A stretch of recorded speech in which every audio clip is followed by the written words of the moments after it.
We're going to do a number of exercises and examples next week where we combine our knowledge of quadrilaterals with what we've learned about analytical geometry.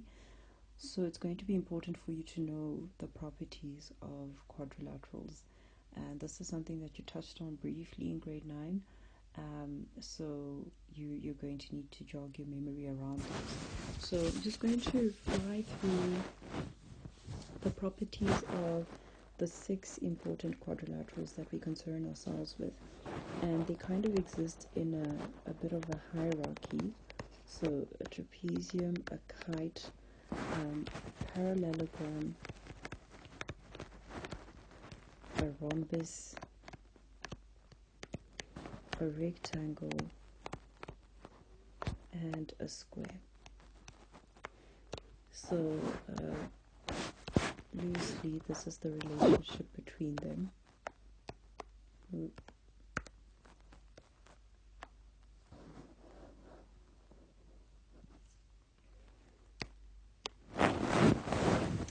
Right, so a trapezium very simply is just a 4-sided shape with one set of sides parallel. So that's a trapezium, nothing more special about it. Really, nothing dazzling happening there. A kite is a shape with 2 pairs of equal adjacent sides, right? And a kite has all sorts of marvelous properties. And before we dive into what those are, I just want to remind us about the idea of congruent triangles, also something you touched on in grade 9.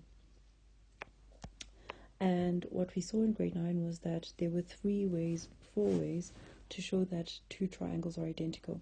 So if they have an equal set of sides, right? So if they both have 3, 4, 5, 3, 4, 5 as their sides, then they're congruent. If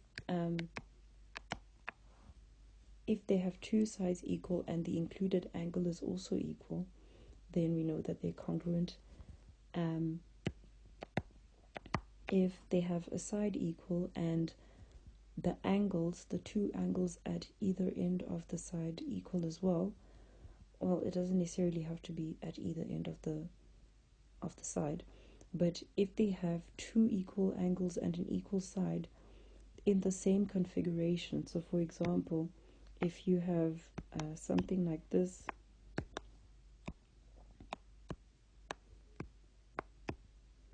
right, then these 2 triangles are congruent because at each end of the equal side they have the equal angles as well.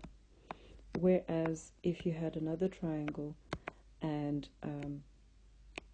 this was the configuration, then these 2 and these 2 wouldn't be congruent because this angle is supposed to be over there for them to be congruent. So that's what I mean. If they have 2 angles equal and a side equal in the same configuration, then they're congruent. And then finally we had RHS. So if they're both right angled and the hypotenuse and one other side are the same in both triangles, then they're congruent. And this is important because it helps us understand the properties of the quadrilaterals that we concern ourselves with studying. So, for example, a kite, we've said, has 2 sets of equal adjacent sides, right? And more properties of a kite are that, so if we're to draw its diagonals in, the first thing is that this long diagonal bisects these angles, right? And that makes sense because if you think about side, side, side, this triangle, this half of the kite is congruent with this half of the kite, right? Because they have an equal set of sides, right? This last side is common.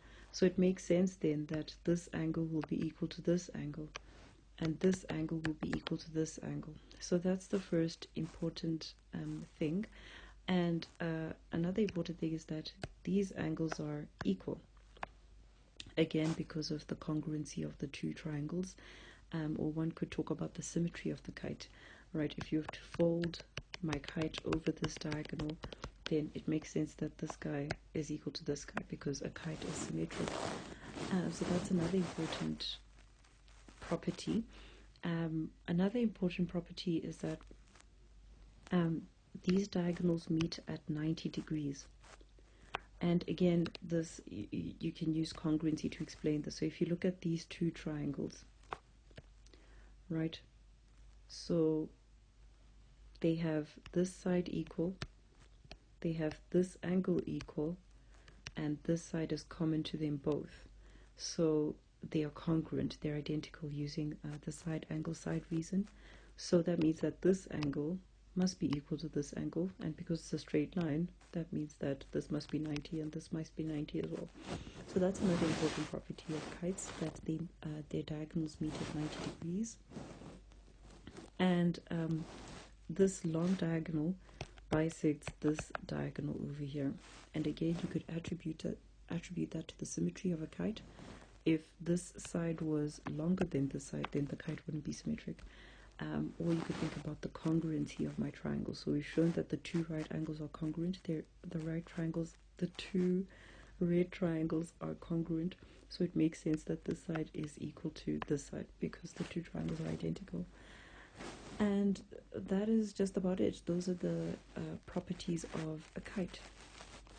So just to recap, we've said that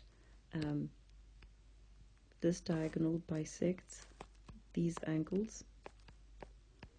We've said that this angle is equal to that angle.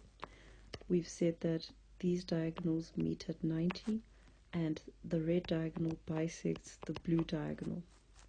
And those are the important properties of a kite. Cool. We move on to a parallelogram. A parallelogram is a four-sided shape with opposite sides parallel. Nope.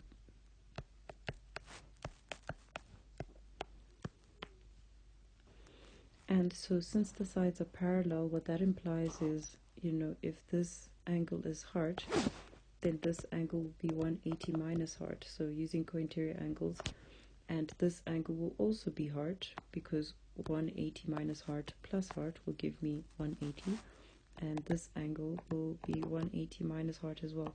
So this angle is equal to this angle, and that angle is equal to that angle. That's one important thing about parallelograms. The second important thing is, if you draw this diagonal in, so this angle will be equal to this angle using alternate angles.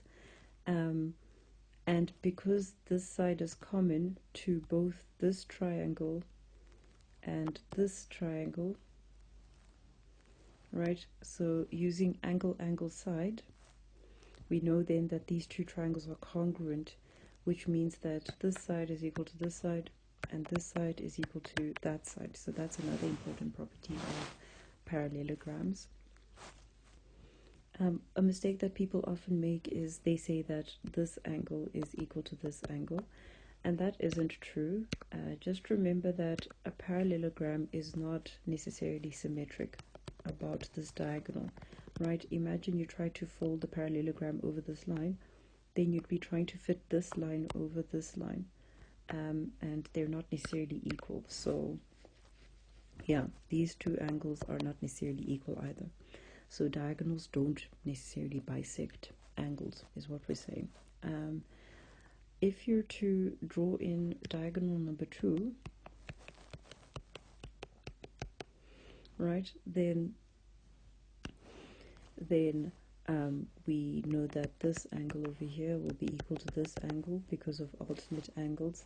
So this triangle is congruent with this triangle, right, because of angle side. So that means then that this side is equal to this side, and this side is equal to this side. Okay, I need to use more sticks here. I've already used 2. right? So what we're saying here is that the diagonals bisect each other.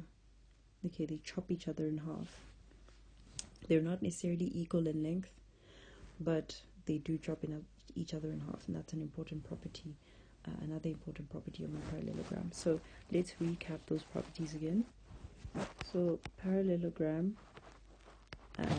opposite sides are parallel, opposite sides are equal,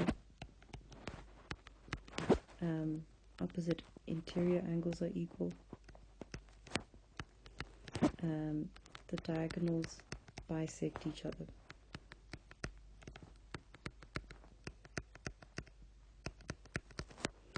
So those are the important properties of a parallelogram.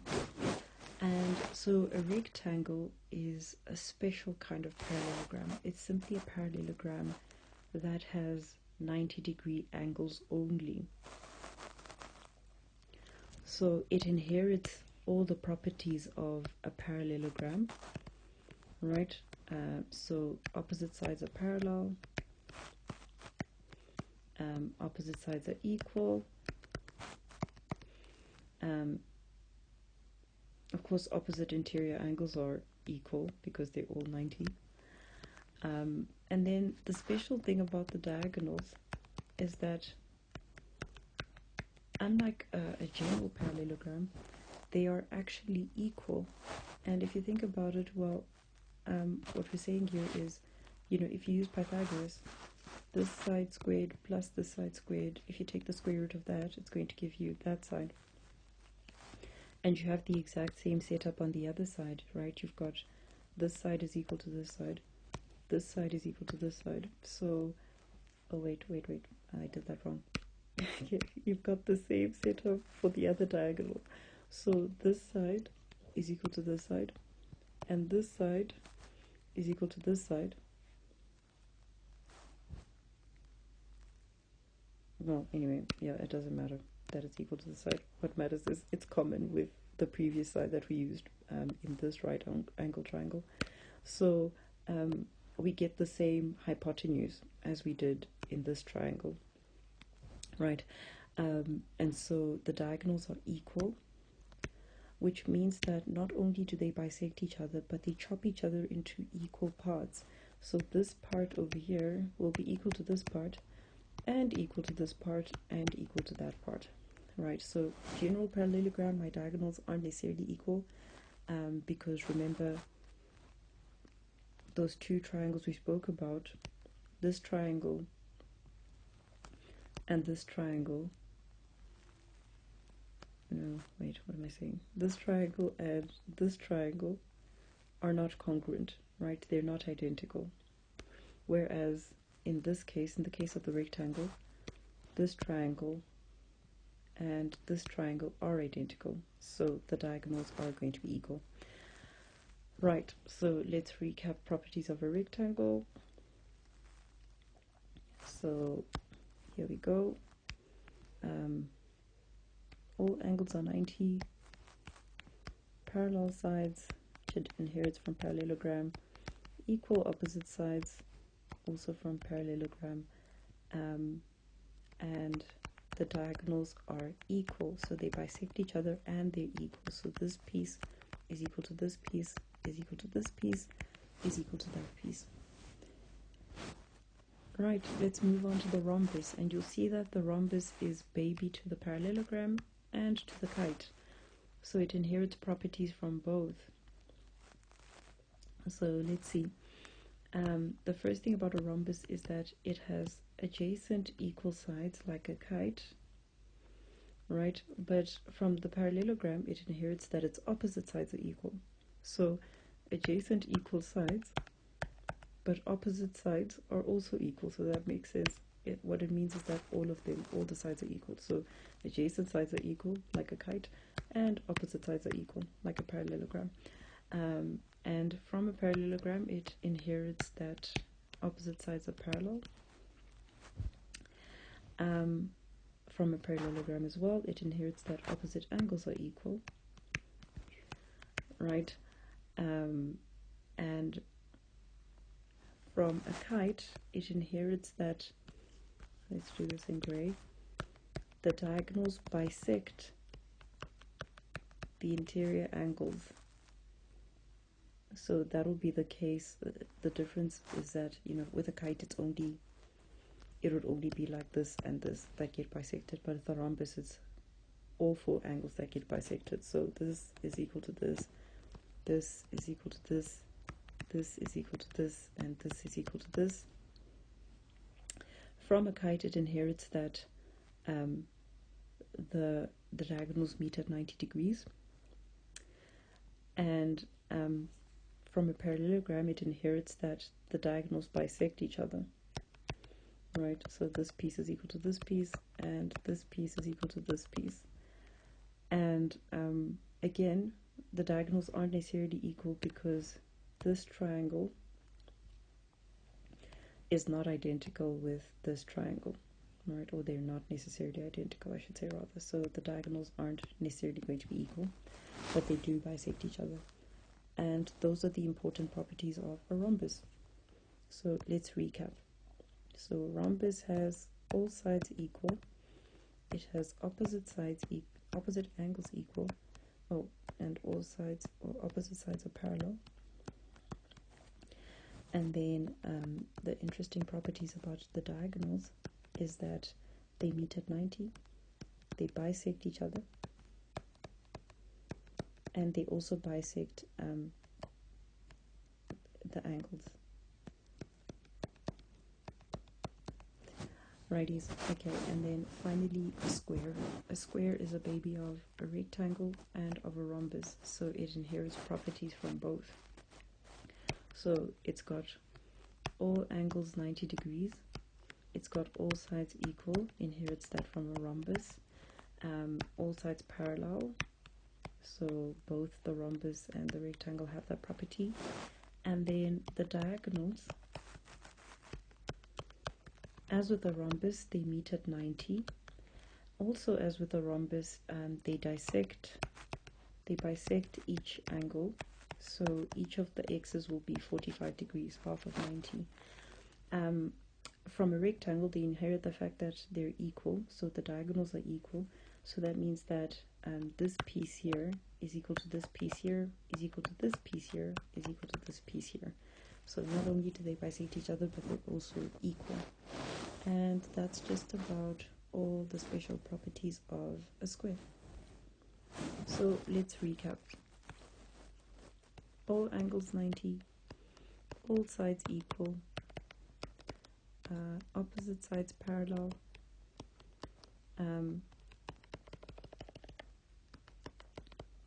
diagonals meet at 90, diagonals bisect each other, and diagonals are equal. Diagonals also bisect each angle. So those are the special properties of a square. So this is very critical to know and to know very well.